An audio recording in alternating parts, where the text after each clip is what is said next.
It's a wrap on the Job Summit. And the big announcement today, we're raising the cap. There isn't anything in this room that has universal support, but an area where almost everyone agrees is that we do need to lift the permanent migration numbers for this year. For the first time in a decade, the government is raising the permanent migration cap from 160,000, the level it was slashed to under Morrison, to 195,000, with 34,000 set aside for regional Australia. We need to move towards more permanent migration because the over-reliance upon temporary labour has not only had a negative impact on wages, it also has meant that when our borders closed, Australia was vulnerable.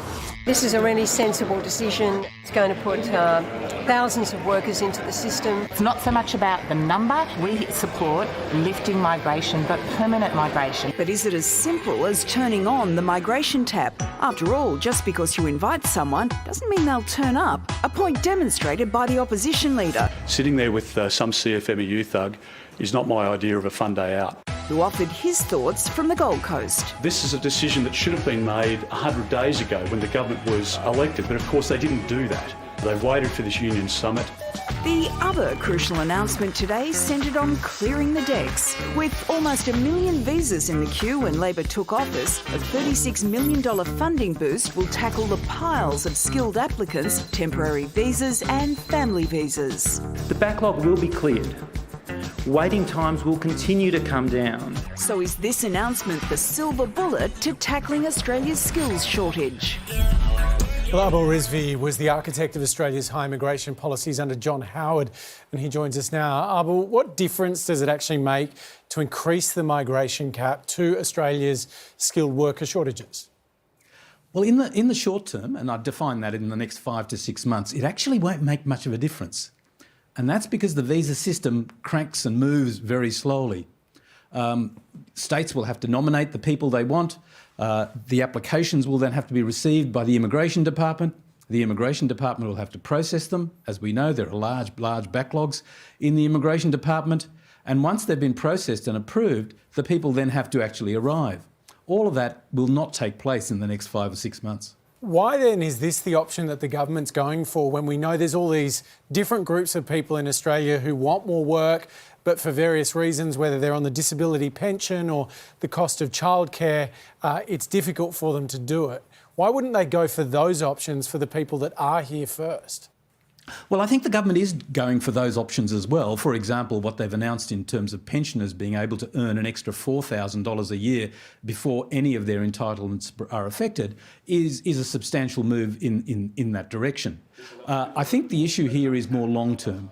This is trying to deal with our long-term shortages, which are going to be more in the area of health and aged care, particularly nurses, aged care workers, early childhood teachers.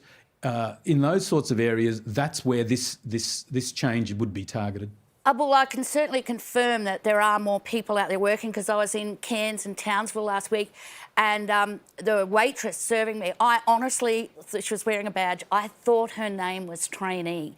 And I kept going, thank you, Trainee, thank you, Trainee. And I thought, oh, and then I noticed everyone, because I've got bad eyesight. Anyway, there was a lot out there. But tell me this, Abul, if you were given the keys to government now, what changes would you make to have the most immediate impact? Look, in the short term, what we're seeing is a massive influx of overseas students. So that's already happening. In July, just July, we had a net increase in the number of students in the country of over 50,000. In June and July, we had more overseas student applications than in any June or July ever in our history. So in terms of addressing the short-term shortages, I don't think we need to do any more. Enough will happen to start addressing those shortages. It's the long term that's more important, I think. You know, Scotty, I just lost my trainee badge here at the project. I'm just taking it off, but we'll see how this show goes. I may have it back on by the end of it. But Abul, the opposition leader, Peter Dutton, has written off the Job Summit as sitting around with union thugs. That's some strong language. How badly was he missed at the summit? Well, personally, I think he should have been there, because one of the issues that was discussed in the immigration section in quite some detail was what I called employer-sponsored visas.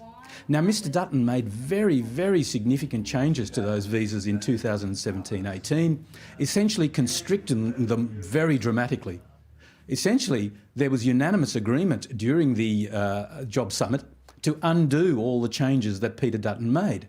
Now, if he'd been there, he could have defended his changes. But as it was, no one in the room defended his changes. It sounds like he may not have been that popular if he was there, Abel.